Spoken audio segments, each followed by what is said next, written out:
As a queer animation student, I would like to go into an animation industry which is run by queer people, people of colour, women, and not just heterosexual, cis white men. And I also want to be working on projects which feature more diverse storylines and main characters.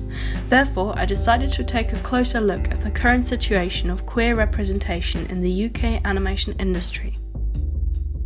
In 2019, the UK Screen Alliance published a survey about diversity and inclusion within the following three sectors: VFX, animation, and post-production. The infographics show a very positive picture, and it seems like people are happily coming out in an LGBT+ friendly and welcoming workplace.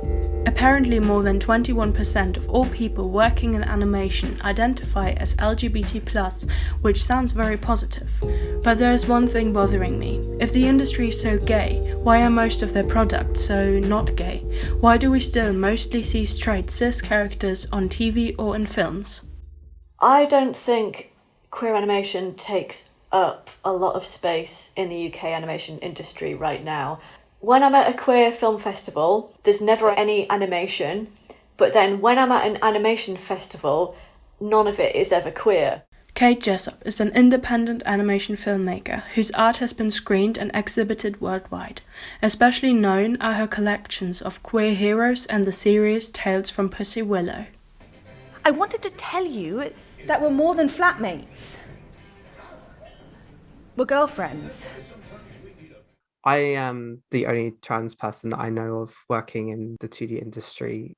And obviously I'm not. There are obviously more trans people out there. It's very rare to come across another trans person. And I've had mostly positive experiences at work, but it can also sometimes be clear that some people don't know as much about trans issues. And there have been times where maybe production staff haven't really known how to handle it. And it's made me reluctant to go back to certain studios because of that. Both Kate and Ash told me that they can only think of one commercially produced UK series which can be described as queer, Dead Endia, a UK Netflix production which is due to be published this year. Kate and Ash's experiences show that there's still a big lack of LGBT+ representation, especially in commercial UK animation, and they aren't the only ones saying this. The kind of senior members of teams are still very much male, at least in my experience. And I think it takes like a conscious effort on the behalf of the people hiring and the people promoting to change that. In this podcast, different people from the LGBT+ community talk about their experiences in the UK animation industry. The podcast is part of a really interesting and diverse series of podcasts hosted by Visible and Visuals, a platform created by animation and art director Tanya J.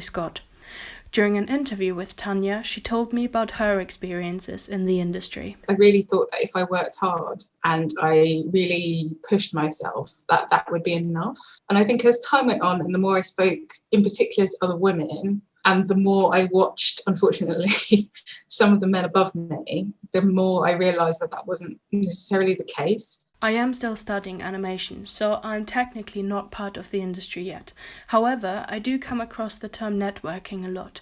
Networking seems to be so important these days, to be rewarded a place in the industry. Networking events are always being praised as the opportunity to get yourself out there, but there are downsides to networking structures. They can, for example, be very exclusive. The majority of people who are working as directors or in positions of power are part of a dominant group, so they're largely white and heterosexual and cis, and often productions you'll definitely see a bias towards certain people who get promoted and certain people who don't.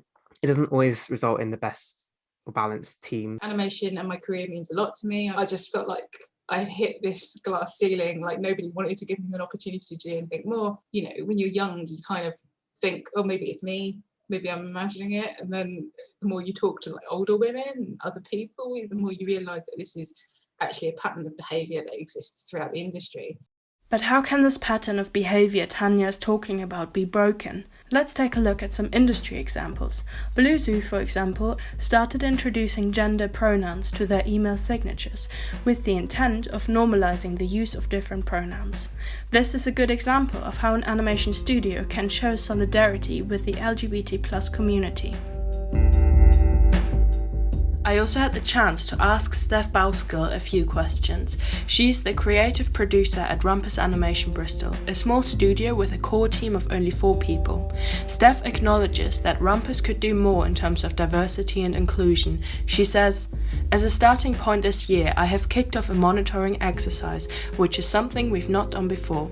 In order to move forward, we think we need to look at who is in our current talent pool, so we can clearly see where we need to improve. One of our freelancers is actually the founder of Visible and Visuals, so I plan to seek her out to assist."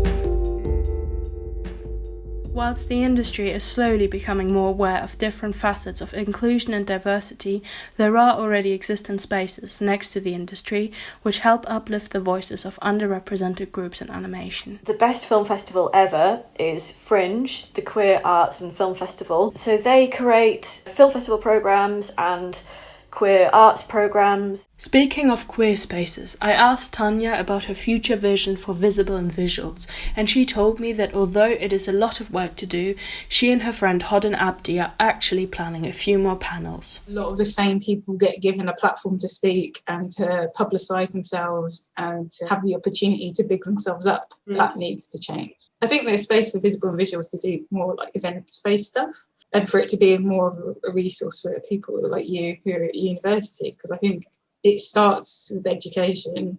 Talking to Tanya, Ash and Kate really helped me to understand how important it is to not simply rely on the industry to change. Instead, it is down to the people working in all kinds of roles to show solidarity with people from underrepresented groups. I also think especially senior members of animation workplaces need to reflect on their privileges and educate themselves about the LGBT+ community and intersectional activism. If we just keep on saying to ourselves that we're doing a good job when it comes to inclusiveness and diversity, then we're all keeping this system going, aren't we? We're all just basically saying this is fine. It's fine for me never to work for a female director. It's fine for, me to get kicked out of a studio because I've decided to have children. It's fine for me never to work with a black director. And it's not. Don't let anyone discourage you, I think, is the biggest thing.